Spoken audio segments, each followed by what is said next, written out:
the other week last weekend against Catalan is a true reflection of where we are. Like you said on the show last week, that largely that was down to Catalan playing the conditions much better than we did.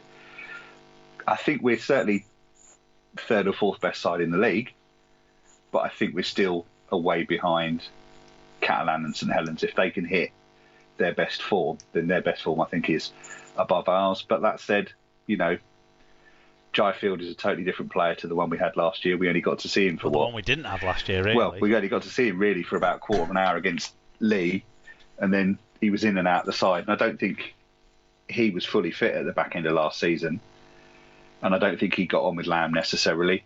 Whereas this season he seems to be a happier player. He's fully fit, he's firing, he's hit a bit of form, and obviously we've got Bevan to come back. So I think, I'm quietly confident of maybe a Challenge Cup run and possibly getting to the grand final, but I wouldn't want to say anything more than that, to be honest.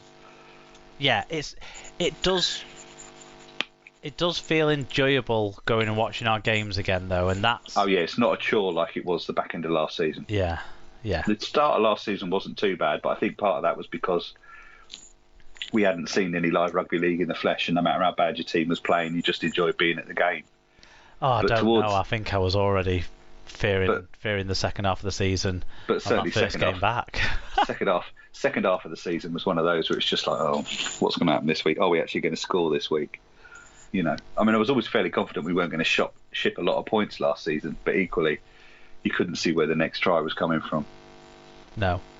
Well, hopefully we keep getting entertained, both Wigan games and all the other Super League games, and of course Challenge Cup games this weekend. But thanks again for your company, Lee, and thanks to everyone else for listening to your favourite Rugby League podcast, the Super League Pod. Goodbye.